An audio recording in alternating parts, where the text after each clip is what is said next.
The millionaire's son woke up every night, screaming in mysterious pain that no doctor could diagnose. Tests, specialists, expensive treatments, nothing worked.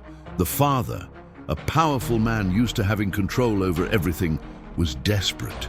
Hope seemed lost until a simple housekeeper, a quiet and observant woman, started working at the mansion. One night, the boy's screams echoed louder than usual. The father ran to the room, expecting to find his son in agony. But the scene he encountered was not one of pain.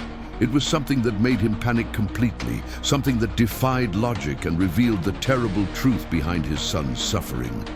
The silence in the mansion was a tapestry of luxury and solitude, woven with the echo of footsteps on Italian marble and the ticking of a grandfather clock worth more than a modest home. Arthur Sterling, a man whose name was synonymous with power on Wall Street, stood in his office, a fortress of glass and mahogany overlooking meticulously manicured gardens in Greenwich, Connecticut. The screens before him flickered with stock market graphs, charting the ebb and flow of his immense fortune.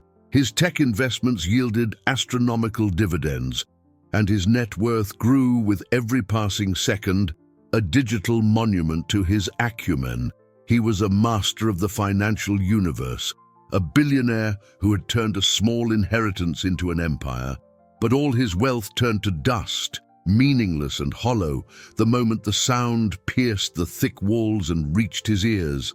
It was the scream, a sharp, high-pitched wail, loaded with a pure, incomprehensible pain that tore through the quiet of the night and the heart of a father. Arthur closed his eyes, his jaw locked. It was always the same. Around 9 o'clock, the terror began. His son, Leo, only 8 years old, was the one thing in his life he couldn't fix, the only asset on his personal balance sheet that was deep in the red of suffering. The best specialists in the country, from Johns Hopkins to the Mayo Clinic, had paraded through the mansion, their leather briefcases full of degrees and theories. They ran MRIs, CT scans, and blood tests that searched for the rarest diseases. The conclusion was always the same, a frustrating whisper of uncertainty. "There's nothing physically wrong, Mr. Sterling," they would say, with a mixture of pity and bewilderment. It could be psychosomatic, a manifestation of his grief. Grief for his mother, who had passed away 2 years ago, leaving a void that all the money in the world couldn't fill. Arthur had spent a sum that could fund a small country on treatments, therapies, and experimental drugs, but Leo's pain persisted, a cruel ghost that haunted him every night. His only pillar in that cold house was Agatha, the head housekeeper, a middle-aged woman with a stern face, but whose hands were, apparently, gentle with Leo. She managed the boy's routine with military efficiency. From his strict diet to his sleep schedule, Agatha was his rock, the person who was by Leo's side when Arthur was lost in conference calls and asset management. He trusted her implicitly, grateful for her unwavering dedication. But not even Agatha could stop the screams. She would calm him, apply compresses, and whisper words of comfort. But the agony always returned, punctual and relentless. In that moment, as the sound continued to echo through the halls, Arthur felt the familiar wave of helplessness wash over his soul. He could move the market with a phone call, but he couldn't ease his own son's pain. The weight of his failure as a father was a far greater liability than any financial loss he had ever experienced. He stood up, the leather of his chair groaning in protest. The scream ceased for an instant, replaced by a muffled sob that was even more heart-wrenching. He had to go to him. He had to see his son, even if his presence was useless. With heavy steps, he walked down the hallway, each oil painting on the wall seeming to mock his misery. His hand hovered over the polished brass doorknob, as cold as the dread he felt. Behind that door, his entire world was reduced to a scream, and he, the man who mastered markets, had no idea how to silence it. The next morning, the house operated with the precision of a Swiss watch. a routine Arthur had implemented to bring order to the chaos of his life. Breakfast was a silent affair in the immense dining room. Leo barely touched his food, pushing a piece of cantaloupe around his plate with a fork, his eyes hollow and ringed with a purplish shadow. Agatha supervised the meal with a hawk's eye, insisting that he eat, her voice a mixture of false sweetness and restrained impatience. Arthur watched the scene over the rim of his coffee cup, his heart heavy. He possessed a diversified stock portfolio, investments that generated a constant and enviable cash flow, yet he felt like the poorest of men, unable to buy a smile for his son's face. It was against this backdrop of opulence and despair that Lucia first entered. She was hired to help clean the East Wing, a rarely used part of the mansion filled with guest rooms that never hosted anyone. She was a woman of simple features, with eyes that seemed to carry the weight of many stories without losing their light. Her clothes were clean but worn, and she moved with a quietness that made her almost invisible amidst so much luxury. Agatha met her at the service entrance with an air of superiority, handing her a uniform and a list of tasks. "This house has very high standards," the housekeeper said, her voice sharp. "I expect discretion and efficiency. Don't touch anything you're not supposed to. And above all, do not disturb young Leo." Lucia just nodded, her calm eyes taking everything in. Later, while cleaning the hallway that led to Leo's room, she saw him. The boy was sitting by the window, hugging his knees, his gaze lost in the garden. His fragility was palpable, a small flower wilting in a golden vase. Lucia felt a pang of compassion. She didn't approach or speak. She just continued her work, and, almost unconsciously, began to hum an old lullaby. A soft melody her grandmother used to sing. It was nearly imperceptible, but Leo turned his head slightly in her direction, the tension in his small shoulders seeming to ease for just an instant. Arthur, passing by in the hall, paused and watched the scene through a crack in the door, a strange feeling of warmth spreading through his chest. In the days that followed, Lucia began to notice the rhythm of the house, the invisible patterns that dictated life there. And something bothered her deeply. Leo's pain was like clockwork. She realized the screams invariably began about an hour after the boy drank the nightly supplement that Agatha prepared with such fanfare. It was a dark, thick liquid, served in a silver cup, which the housekeeper called the champion's strength potion. Furthermore, for a child on such a strictly healthy diet, full of organic vegetables and lean proteins, Leo seemed to be growing paler, weaker. There was a disconnect, a piece that didn't fit the puzzle. Lucia's simple logic, forged in a life of care and observation, told her that food and medicine should strengthen, not weaken. One evening, as she finished polishing the library furniture, she saw Agatha in the kitchen preparing Leo's drink. The housekeeper had her back to the door and didn't notice Lucia's presence. Her face, usually a mask of control, was tense. With a quick, almost furtive movement, she took a small, unlabeled vial from her apron pocket and squeezed a few drops into the silver cup, stirring the mixture vigorously before composing her expression of a dedicated caregiver. Lucia stepped back into the shadows, her heart racing. She didn't know what was in that vial, but the secretive gesture and Agatha's grim expression planted a seed of fear and suspicion in her mind. The days dragged on in a painful routine. The night brought Leo's scream, the morning Arthur's exhaustion, and the afternoon Lucia's silent presence, cleaning the forgotten corners of the mansion.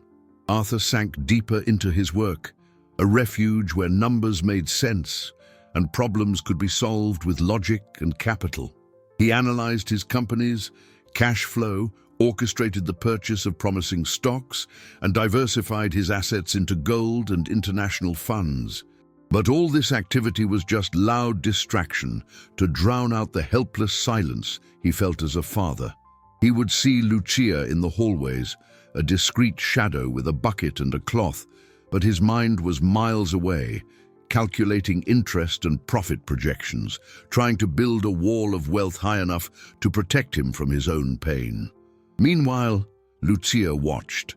Her job gave her access to every room, and her eyes, accustomed to noticing invisible dust, began to see patterns no one else did.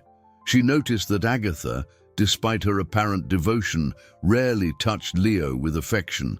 Her gestures were efficient, firm, like a nurse administering a treatment, not a caregiver comforting a child. But Lucia's most disturbing observation was tied to the nightly routine. Every night, around 8 o'clock, Agatha would prepare what she called Leo's vitamin supplement. It was a whitish liquid in a special cup, which she would give the boy with solemn gravity. And Lucia, with the precision of a clock, noticed the terrifying correlation. Leo's crisis of pain invariably began about an hour after he drank that cup. At first, she thought it was a coincidence. But after the third consecutive night of observing the same pattern, a seed of unease began to sprout in her heart. She also noticed the food. Agatha boasted about the ultra-healthy diet she imposed on Leo, full of steamed vegetables and unseasoned broths, yet the boy was increasingly pale, with dark circles under his eyes that contrasted with his thin skin. He looked malnourished, a flower wilting under the care of an overzealous gardener. Lucia, who had raised her own son on chicken soup and tight hugs, felt a pang of anguish seeing the apathy in Leo's eyes. That boy didn't need more rules and diets, she thought. He needed some sunshine and the warmth of a lap. Lucia's unease grew into a gnawing anxiety. She was just the cleaner. Who was she to question the methods of the head housekeeper, a woman who had the master's complete trust? To say anything would be to risk her job, the only source of income that supported her family. She could easily be misunderstood, accused of jealousy or of trying to undermine Agatha's authority. Fear paralyzed her. But then, one afternoon, while cleaning Leo's room, the boy looked at her with his big, sad eyes and whispered, "The nighttime medicine is bad." They were the first words he had ever said to her. The silent plea for help in his gaze broke through all of Lucia's barriers of fear. She knew she could no longer remain silent. That child was suffering, and she might be the only one who noticed the true shadow looming over that house. That night, after watching Agatha take the cup to Leo's room, she made a decision. She waited for the scream to begin, as it always did, and with the sound of the boy's pain echoing in her ears, she walked with firm steps toward Arthur's office. Her heart was pounding, but her determination was steel. Arthur was immersed in the details of a new investment, a biotech startup that promised extraordinary returns. The numbers danced on the screen, lines of code and charts representing millions of potential dollars. It was his domain, a place of order and predictability, where every variable could be calculated and every risk mitigated. The management of his capital was an exact science, a game he mastered. It was then that a soft, almost inaudible knock on the door broke his concentration. He looked up, annoyed by the interruption. "Come in," he said, his voice sharp. The door opened slowly, and to his surprise, it was Lucia, the cleaning lady. She stood on the threshold, her hands wringing the cleaning cloth she held, her gaze fixed on the expensive rug. Her presence there, in that sanctuary of financial power, was an anomaly. "Mr. Sterling, I'm sorry to bother you," she began, her voice little more than a whisper. "I know it's not my place, but it's about Leo." Arthur leaned back in his chair, a sigh of impatience escaping his lips. Another opinion, another hunch. He'd heard it all. From complex psychological theories to suggestions of exotic diets. "Be brief, please, I'm busy." The hardness in his voice made her flinch slightly, but she didn't back down. "Sir, forgive the intrusion," she repeated, finally raising her eyes to meet his. There was a sincerity in them that disarmed him for a moment. "I've noticed his pain seems to be in his stomach. The chamomile tea my grandmother used to make always soothed my son's stomach aches. Maybe it could help." The suggestion was so simple, so absurdly domestic that Arthur almost laughed. Chamomile tea against an ailment that the biggest names in medicine couldn't decipher. Before he could formulate a polite dismissal, a third voice cut through the air, sharp as broken glass. "What is going on in here?" Agatha stood in the doorway, her face a mask of indignation. Her eyes shot daggers at Lucia, who took an intimidated step back. Agatha marched into the office, positioning herself between Arthur and the cleaner like a sentry guarding a treasure. "I heard you," she said, her voice dripping with contempt, aimed at Lucia but with her eyes locked on Arthur. "Your ignorance is dangerous. Do you think some folksy herbal tea can solve what the best doctors in the country can't? Your place is with a bucket and mop. Don't you dare offer opinions on my boy's health." The humiliation was brutal and public. Lucia's face flushed with shame, and she murmured an apology, her eyes filling with tears, before turning and disappearing down the hall. Arthur felt a wave of embarrassment. Agatha's reaction had been disproportionate, cruel, but he didn't reprimand her. Instead, he felt ashamed for having listened, even for a second, to such a simplistic suggestion. He was a man of science, of data, of proven facts. "Agatha's right," he said, more to himself than to the housekeeper. "We don't need home remedies." He turned back to his computer screen, to the safety of his numbers and his net worth. But the image of Lucia's sincere eyes wouldn't fade. The seed of her observation, his pain seems to be in his stomach, had been planted in his mind. He tried to refocus on his business, but doubt, a slow and subtle poison, began to spread through his veins. Questioning the one certainty he thought he had in that house, the scene in the office left a bitter residue in the home's atmosphere. In the following days, Arthur diligently tried to erase the image of Lucia's humiliated face and Agatha's ferocity from his mind. He dove into work with renewed fervor, analyzing the stock market, making high-risk investments in cryptocurrency, and overseeing the expansion of his international businesses. Capital, he convinced himself, was the answer. With enough money, he could find a new specialist, a new clinic somewhere remote, a miracle cure his fortune could buy. He tried to rationalize Agatha's outburst as overzealousness, the passion of a caregiver who felt threatened by a subordinate's simplistic suggestion. It was easier to believe that than to confront the ugliness of the scene he had witnessed. He felt guilty for how Lucia had been treated, but pushed the feeling to the back of his mind, classifying it as an emotional liability. He had no time to manage. However, the seed of doubt, once planted, began to sprout in the shadows of his mind. Lucia's words, "His pain seems to be in his stomach," echoed in quiet moments, stubborn and persistent. He began to watch, not obviously, but with furtive glances, paying attention to details his busy life had made him ignore. He noticed Leo's reluctance every time the cup with the supplement was presented. The boy didn't just drink it with distaste. There was a subtle fear in his eyes, an almost imperceptible flinch. He noticed how Agatha always seemed a bit more tense, more vigilant during this nightly routine, her usual efficiency tinged with an edge of impatience. Small cracks began to appear in the facade of devotion he had always accepted without question. One afternoon, passing through the hall, he saw Lucia in the garden with Leo. She wasn't doing anything special, just sitting on a bench while the boy picked small daisies. Lucia was humming a soft melody, an old lullaby, and for the first time in months, Arthur saw a genuine smile on his son's face. It wasn't a twitch, not a reflex. It was a real smile that reached his eyes and lit up his pale face. The moment was brief, interrupted by Agatha's arrival, who called Leo inside with a harsh voice, claiming the evening dampness might harm him. Leo's smile vanished instantly, replaced by the familiar mask of apathy. In that instant, the dissonance between the two women became crystal clear to Arthur.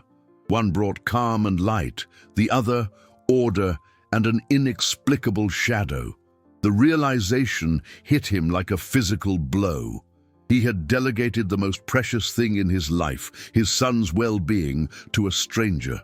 He analyzed every investment, every asset and liability in his portfolio with relentless rigor. But he had never applied the same scrutiny to the person caring for his most important inheritance. Guilt flooded him, cold and overwhelming. That night, as the clock neared 9, Arthur did not go to his office.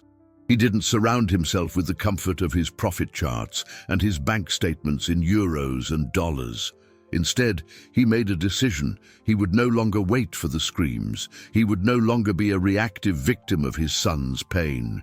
He needed to see, with his own eyes, what happened behind the closed door of Leo's room. Silently, he climbed the stairs and hid in a dark alcove in the hallway, his heart hammering against his ribs, waiting for Agatha to arrive with the nightly cup in her hands. The hallway was immersed in a luxurious gloom, broken only by sconces that cast soft pools of light on the Persian runner. Arthur held his breath, his body tense in the shadowy alcove. The silence was heavy, thick with expectation. He heard Agatha's firm, regular footsteps on the stairs, a familiar rhythm that now sounded sinister to his ears. She appeared at the top of the steps, a rigid silhouette against the light from the foyer, holding the silver tray with the solitary cup. Her face, as always, was a mask of impenetrable efficiency. Arthur watched her walk to Leo's door, knock softly, and enter, closing the door behind her. The normality of the scene was almost reassuring, making him question his own paranoia. Maybe he was seeing things, creating drama, where there was only the tedious routine of a difficult treatment. Maybe the fortune he'd amassed had made him suspicious of everyone and everything. He was about to retreat to convince himself he was a fool when the cry came. But it wasn't the scream of physical pain he was used to hearing. This was different. It was a scream of terror, sharp and childlike, followed by a desperate sob. "No, please, don't!" Leo's voice, muffled by the door, reached him, laced with a terror that froze the blood in Arthur's veins. He took a step forward, paternal instinct screaming at him to break down the door and protect his child. But something stopped him. A cold, calculating need, the same one he used in his business dealings, to gather more information before acting. He had to know exactly what was happening. With his heart in his throat, he crept closer to the door, pressing his ear against the solid wood, his breath held. What he heard next shattered his world. Agatha's voice was not the soothing, professional one she used in his presence. It was low, hissing, and full of venom. "Drink it all, now," she commanded, the tone as sharp as a blade. "Stop this drama. Your father is sick and tired of you and your crying.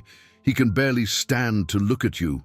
There was the sound of a choked sob from Leo. "Sir, if you don't get better, if you don't stop being so much trouble, he's going to send you away. He'll send you to a boarding school far away, a place for sick and difficult children. That's why your mother left, you know, because she couldn't stand such a weak son." Every word was a blow, a cruel twist in the deepest wound of an 8-year-old child. Leo's pain wasn't a ghost. It wasn't psychosomatic. It was a nightly terror, meticulously inflicted by the woman in whom he had placed all his trust, the woman he paid handsomely to care for and protect his son. Arthur recoiled from the door as if he'd been electrocuted. Nausea rose in his throat, a bitter taste of bile and betrayal. The empire he'd built, his wealth, his assets, it all seemed like a grotesque farce. He was a billionaire who couldn't protect his son from a monster living under his own roof. The fog of pain and helplessness that had shrouded him for 2 years dissipated in an instant, replaced by the blinding, terrible clarity of the truth. Agatha wasn't caring for Leo. She was breaking him, piece by piece, night after night. The torment wasn't a mysterious illness. It was abuse, psychological, emotional, calculated. The revelation left him breathless, staggering in the silent hallway. His first reaction was fury. A primitive urge to burst into that room and tear his son from that woman's hands. But he held back. Rage was a luxury he couldn't afford, not yet. The coldness of the businessman took over. He wouldn't confront her, not without irrefutable proof. He retreated into the shadows, his heart a block of ice, his mind already forming a plan. The initial shock gave way to a calculated coldness Arthur hadn't felt since the early days of building his empire, when a single wrong move could mean ruin. He backed away silently down the hall, each step a deliberate effort not to run, not to scream. The sound of Leo's sobs from behind the door was torture, but he knew a burst of fury now would be counterproductive. Agatha was cunning. She would deny everything, play the victim, maybe even accuse Leo of fantasizing. In a battle of her word against a traumatized child's, he knew that society, and perhaps even the law, might hesitate. He needed something concrete, something undeniable. The same mind that analyzed stock market volatility and the profitability of hedge funds now focused on a single objective: to expose the fraud living in his house. He went downstairs, avoiding the service area where other staff might be. His mind raced, processing the new, terrible reality. He had been played, manipulated. Agatha wasn't a devoted caregiver. She was a predator who had identified his vulnerability, the desperation of a widowed father, and exploited it with unimaginable cruelty. The motive was still hazy, but he suspected it was linked to the power and control she wielded over the house and, by extension, his life. By making herself indispensable, she secured her place, her generous salary, her position of trust. Leo's suffering was her job security. The realization made his stomach churn. He needed an ally, someone who knew the house's routine, someone who was invisible to Agatha. And then a name came to his mind: Lucia, the woman he had allowed to be humiliated, the woman whose gentle eyes saw what he, with all his intelligence, had refused to see. He found her in the back kitchen, finishing washing her cleaning cloths, preparing to leave. She startled when she saw him there, in her domain. Her eyes widened, and she immediately began to apologize for whatever she might have done. "Mr. Sterling, I was just leaving. I'm sorry if—" Arthur held up a hand, cutting her off. "Lucia, I need your help," he said, his voice low and tense, stripped of its usual arrogance. "You were right. Something is very wrong." He led her into the small pantry, away from prying ears, and with a voice thick with anger and guilt, told her what he had just heard. He spared no detail of Agatha's verbal cruelty, the threats of abandonment, the vile manipulation. As he spoke, he saw compassion and horror in Lucia's eyes. She didn't say, "I told you so," didn't show any sign of triumph. She just placed a hand over her own heart, the pain for the boy clearly written on her face. "My God," she whispered, "the poor angel. I need proof, Lucia. Proof she can't dispute," Arthur continued, his brain working at high speed. "In the supplement, you said the pain always starts after he drinks it. What do you think is in it?" Lucia hesitated, frowning. "I don't know, sir. It has a slightly bitter smell. Agatha always prepares it in her private pantry. She never lets anyone near it." Arthur's mind lit up. The cup was the key.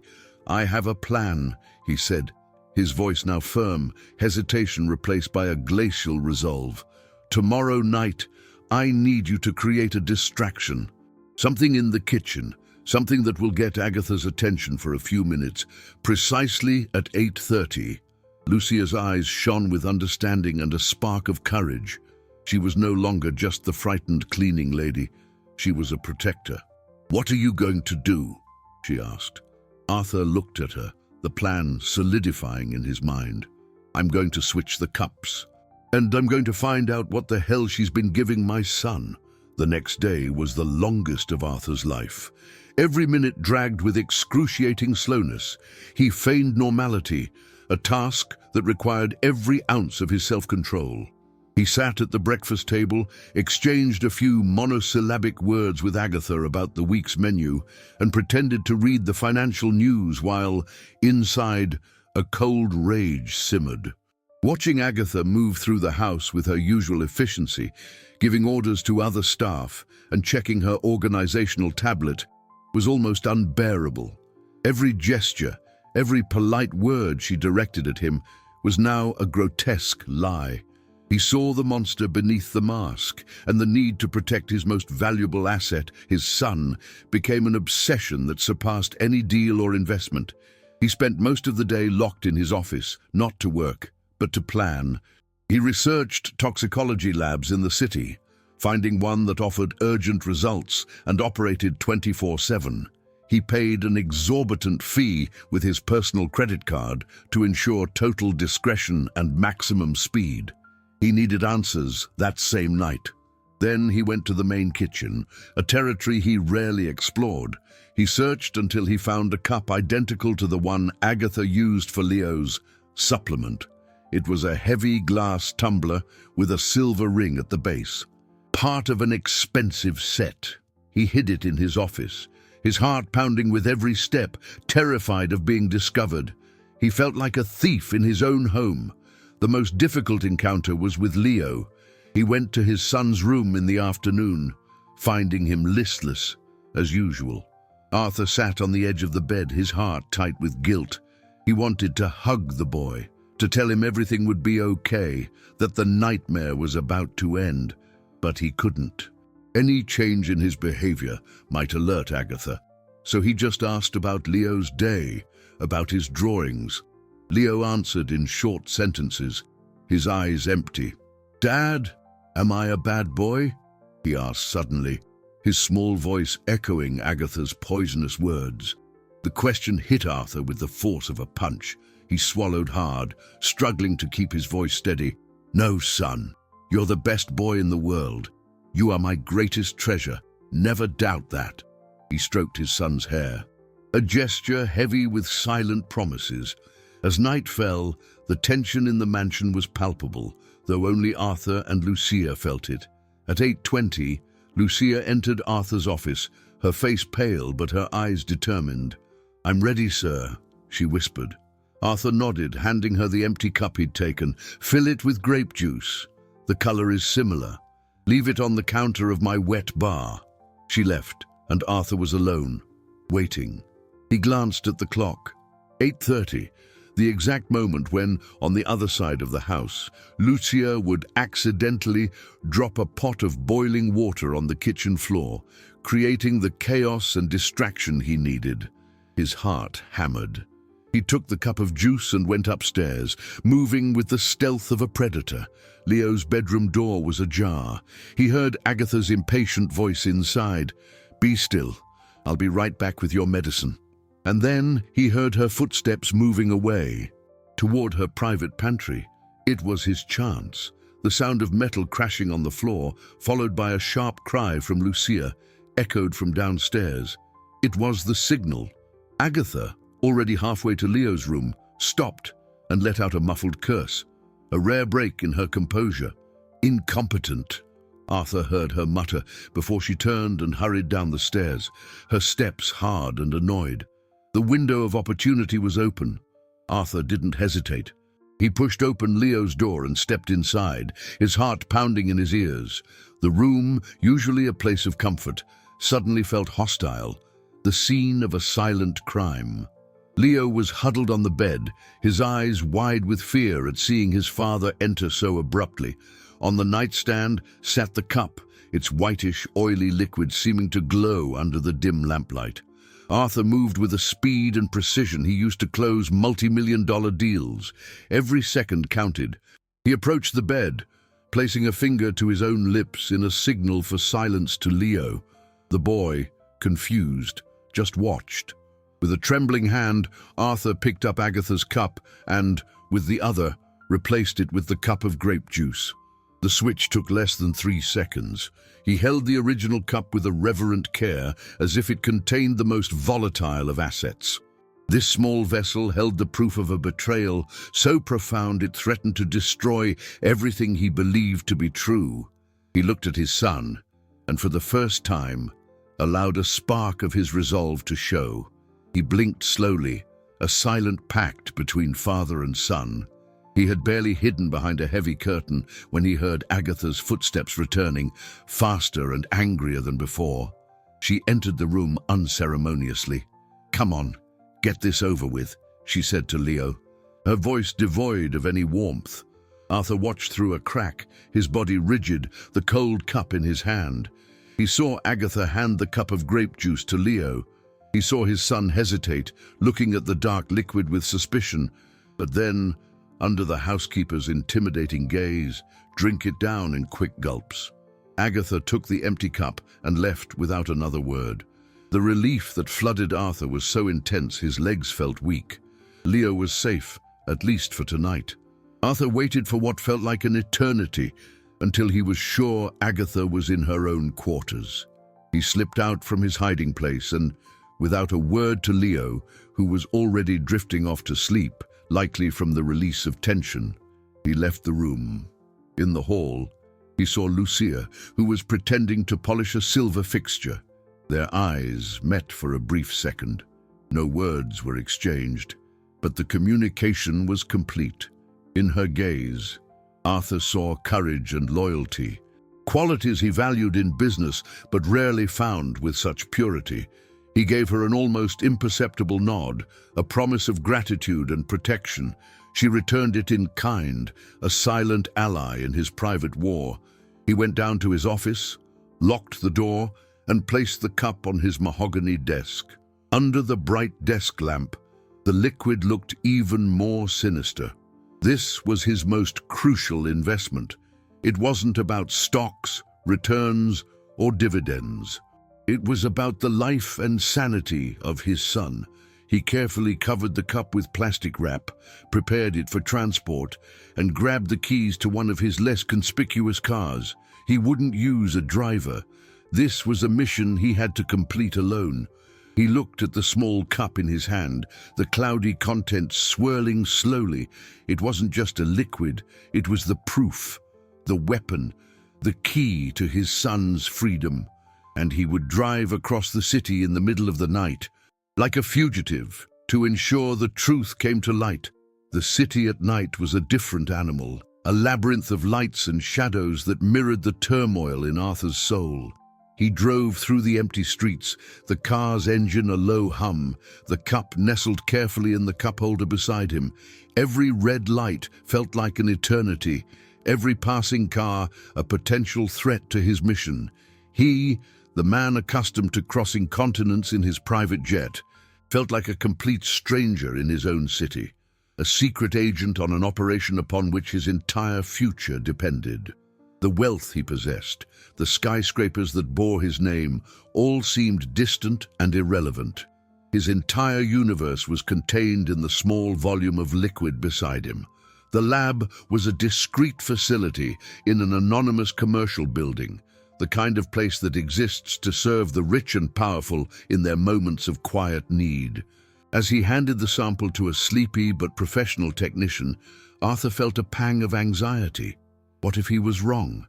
What if it was all just a strange supplement and his suspicions were merely the delusions of a desperate father? He paid for the most comprehensive and urgent analysis, transferring a sum in Bitcoin to ensure anonymity and efficiency, and was told to expect the results by email within 2 to 3 hours. The drive home was even more torturous. The anticipation was a weight on his chest. He entered the silent mansion like a ghost, the night's adrenaline giving way to a profound exhaustion. He couldn't sleep. He went to his office, the same place where he had so often celebrated the growth of his net worth, and stared at his computer screen, waiting, his email inbox the only oracle that mattered. As he waited, his mind drifted to Lucia. He thought of her courage, her intuition. She didn't have a degree from an Ivy League university. She knew nothing of compound interest or treasury bonds, but she possessed a kind of wisdom that he, with all his intellectual and financial capital, had lost. She saw people, not figures. She saw the pain behind a child's eyes, not just a problem to be solved with money. A wave of shame washed over him as he remembered how he had dismissed her, how he had allowed Agatha to humiliate her. He owed her more than an apology. He owed her his son's safety. Finally, at 2 in the morning, a new email appeared. The subject line was a simple identification code. With sweating palms, Arthur clicked it open. The report was a PDF document, filled with technical terms and chemical formulas. He scrolled down, past the charts and tables, to the conclusion section, and there, in cold, black letters, was the truth. The confirmation of evil. The liquid contained no vitamins. It was a diluted solution of a powerful osmotic laxative, the kind known to cause severe cramping and dehydration. Worse, it contained traces of senna extract, an herb known for its purgative effects and for causing painful intestinal spasms. And to complete the cruel cocktail, there was a mild sedative, strong enough to cause drowsiness and disorientation in a child, but not to induce a deep sleep. It was a recipe for torture. It created pain, confusion, and exhaustion, night after night. Arthur read the conclusion 3 times, but the message didn't change. The truth was unequivocal, brutal. Agatha wasn't trying to cure Leo. She was poisoning him, slowly, methodically, not to permanently harm him, but to create a chronic, unexplainable illness, a dependency that would make her the indispensable hero in the life of a desperate millionaire father. She didn't want Leo's death. She wanted his suffering, because his suffering was the guarantee of her job, her power, her life of luxury within that house. The revelation was a gut punch, knocking the wind out of him. The calculated coldness of the plan was a level of evil his business mind, accustomed to risks and aggressive competitors, could barely comprehend. He printed the report, the paper trembling in his hands. The wait was over. The time for confrontation had come.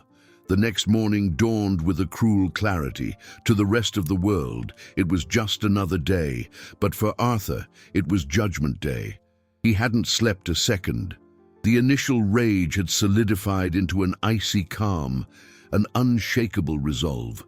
He looked at the printed report on his desk, the black words on white paper sealing Agatha's fate. His every business instinct, trained to identify fraud and eliminate toxic liabilities from his portfolio, was now focused on purging the poison from his house and his life. He knew he had to act with surgical precision. There would be no yelling, no hysterical accusations. The climax would be quiet, methodical, and devastating. His first step was a call to his lawyer, a man accustomed to handling the complex problems of the ultra-rich. In a brief, objective conversation, Arthur explained the situation, omitting the most sordid details, focusing only on the administration of a noxious substance to a minor. The lawyer advised him not to confront Agatha alone and to have a witness. The decision was instant. The witness would be Lucia. She was part of this. She deserved to see justice done. His second step was a call to the head of his personal security team. He gave clear instructions. 2 of his most discreet men were to be at the mansion at 9 o'clock sharp, waiting outside, ready to act on his command. No visible weapons, no show of force, just a firm, unquestionable presence. He then sought out Lucia. He found her in the laundry room, folding sheets. The anxiety was visible on her face. She had barely slept, wondering what had happened after Arthur left with the cup. He showed her the report. She didn't need to understand the technical terms. The words laxative, herbal extract, and sedative were enough. Her eyes filled with tears, not of surprise, but of a deep sorrow for the cruelty inflicted on a helpless child. "I want you to be present when I speak with her," Arthur said, his voice firm. "You were the only one brave enough to see the truth. You need to be there." Lucia, wiping her tears on the back of her hand, simply nodded, loyalty and strength shining in her eyes. At 9 o'clock, Arthur sent a text to Agatha, summoning her to his office. "Do we need to discuss the household budget for the next quarter?" he wrote, using the language of normality to mask the coming earthquake. Minutes later, Agatha knocked. She entered, impeccable as always, her tablet in hand and an air of professional efficiency. "Good morning, Mr. Sterling. I have some proposals to optimize our spending," she began. Lucia stood quietly in a corner of the room, near the window. Agatha shot her a look of ill-disguised contempt, clearly annoyed by the cleaner's presence at a business meeting. "What is she doing in here?" she asked, her tone clipped. Arthur didn't answer the question. He remained seated behind his imposing mahogany desk, the epicenter of his power. He looked at Agatha, a long, silent stare that made her professional smile falter. Slowly, he slid the lab report across the polished surface of the desk until it stopped directly in front of her. "I believe this item was not accounted for in the budget," he said, his voice quiet, but heavy with the weight of a sentence. Agatha frowned, confused. She picked up the paper and began to read. Arthur watched every micro-expression on her face. He saw confusion turn to disbelief, disbelief to panic, and panic, finally, to pure, naked terror. The mask of devotion, so carefully constructed over 2 years, cracked and fell away, revealing the monster hiding beneath. The color drained from her face, and the tablet slipped from her fingers, thudding softly onto the plush carpet. The silence in the office was absolute, thick and heavy, like the air before a storm. The only sound was the rustle of the paper in Agatha's trembling hands. She read the report a second time, her eyes jumping from one technical term to another, as if searching for a loophole, a flaw, a sliver of plausible deniability. But there was none. The facts were there, printed in black and white, as irrefutable as the numbers on a closed balance sheet. Her face, normally a mask of control and composure, disintegrated. The pallor gave way to splotchy red patches of panic, and her lips moved, but no sound came out. The woman who had terrorized a child with cruel words was now utterly voiceless. Lucia, from her corner, watched the scene not with triumph, but with a solemn sadness. She saw only the ruin of a person who had lost herself on a path of wickedness. Finally, Agatha looked up from the page, terror giving way to a desperate attempt at defiance. "This is absurd, a setup," she hissed, her voice hoarse. "There must be a mistake, or it was her." Her finger trembled as she pointed at Lucia. "This woman, she's trying to steal my job. She's hated me since she got here. She must have put something in the drink." The accusation was so vile and desperate, it hung in the air for a moment before dissipating like smoke. Arthur didn't move a muscle. He let her talk, let her sink deeper into her own lies. He had seen similar tactics in boardrooms when cornered executives tried to deflect blame. "Your only concern right now shouldn't be your job, Agatha," Arthur said, his voice low and cutting like ice. "Last night, Leo drank grape juice, and for the first time in 2 years, he slept through the night. No pain, no screams." The revelation, so simple and so direct, was the final nail in the coffin. It wasn't just the scientific report, it was the living proof, the absence of his son's suffering. The last spark of fight in Agatha's eyes died, replaced by the hollow emptiness of defeat. She sank into the chair opposite Arthur's desk, her body suddenly limp, the energy of her hate and deceit completely spent. She didn't confess with words, but her collapse was a confession more eloquent than any sentence. Arthur picked up the phone on his desk. With Agatha and Lucia watching in silence, he made 2 calls. The first was to the head of his security. "You can come in," he said simply. Seconds later, the office door opened and 2 tall, suited men entered. They said nothing, just positioned themselves discreetly near the exit, their presence turning the luxury office into a holding room. The second call was to the police. With the same calm and precision, Arthur reported what he had discovered, requesting that a unit be sent to his residence to take an employee into custody on suspicion of child abuse and administering a harmful substance to a minor. As he spoke on the phone, the chasm between his old life and his new reality became crystal clear. For 2 years, he had tried to solve his son's problem with his greatest tool, money. He had mobilized his fortune, hired the best doctors, bought the most expensive treatments. But the solution wasn't in his assets or his net worth.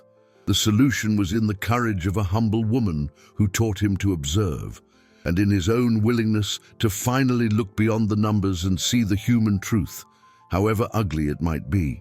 When he hung up the phone, he looked at Lucia. Their eyes met over Agatha's defeated form. In that shared glance, there was not just relief, but the birth of a profound respect and a connection that transcended the barriers of employer and employee. The battle for the truth had been won, but the real journey, the healing of his son's soul and his own, was just beginning. Agatha's departure from the mansion was a silent, surreal event. There was no drama, no shouting.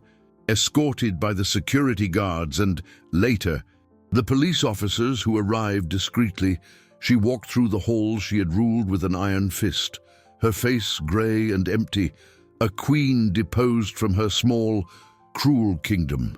The house seemed to breathe a sigh of relief as the door closed behind her, as if a toxic presence had finally been purged from the environment. Arthur watched it all from his office window, not with a sense of vengeance, but with a deep exhaustion and an overwhelming relief. The war was over. Now began the long process of rebuilding the peace. The first and most important step was Leo. Arthur went upstairs, his heart apprehensive.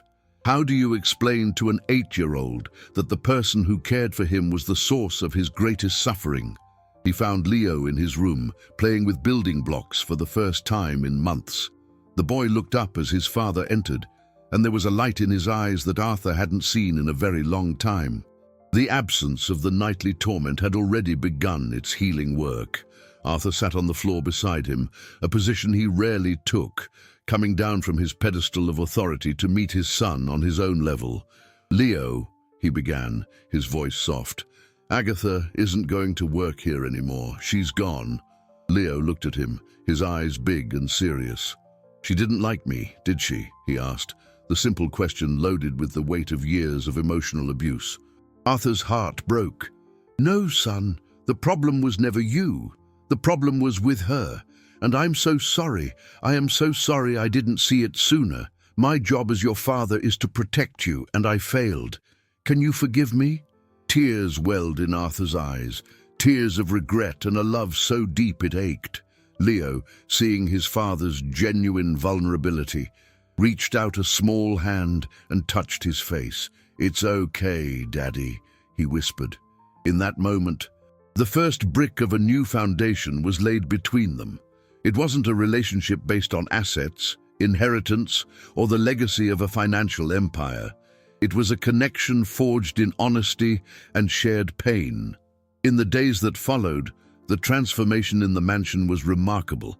The oppressive silence was replaced by sounds long absent, laughter, music, and conversation. Arthur delegated the management of his businesses to his most trusted deputies, freeing up his most precious asset, his time. He asked Lucia to stay on, not as a cleaner, but as the house manager, offering her a salary that reflected her true value to their family. But more than that, she became a friend and a guiding presence. It was Lucia who taught Arthur how to make the chicken soup Leo loved so much. It was she who encouraged them to have picnics in the garden and to read stories before bed.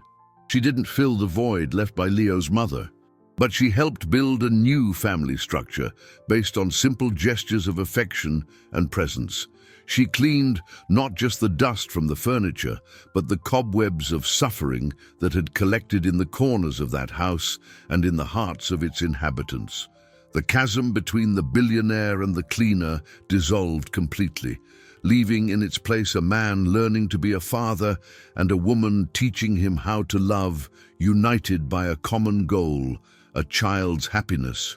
Arthur discovered that the greatest return on investment of his life came not from stocks or dividends, but from the sound of his son's laughter echoing through the halls. A month after the night that changed everything, the mansion was unrecognizable. Not in its appearance, the marble still shone and the fine arts still adorned the walls, but in its soul.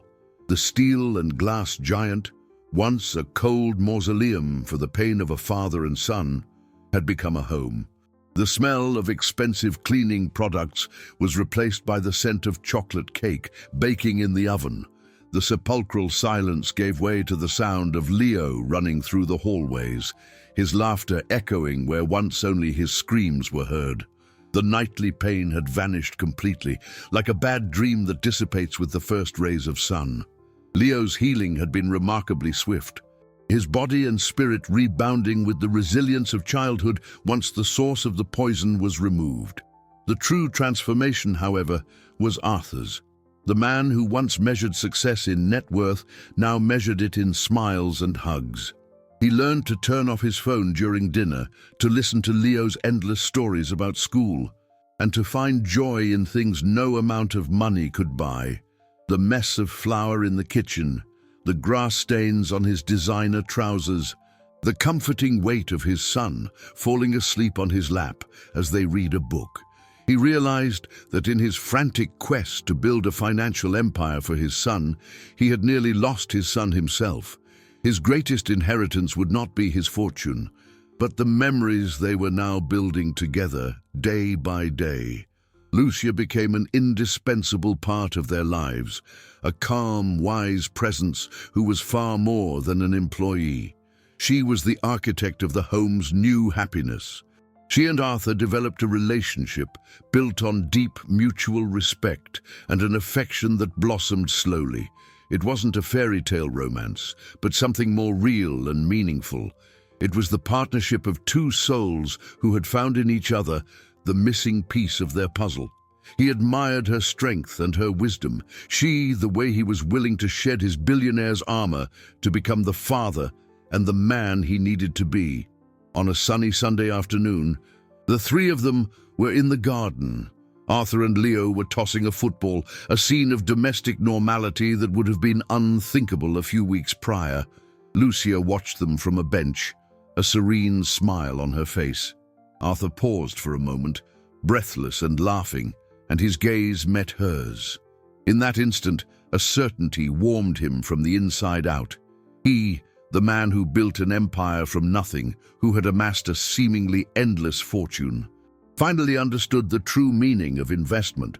He had spent his life putting his capital into businesses, stocks, and assets, but he had discovered that the greatest and most profitable investment a human being can make is in love, family, and human connection. His house, once a place of pain, had become his true treasure, and he, the man who almost lost everything because he felt so small and helpless, had finally found salvation and an unexpected love, not in the vaults of a bank, but in the gentle heart of the woman who came into his life to clean the floors and ended up healing the wounds no doctor could see.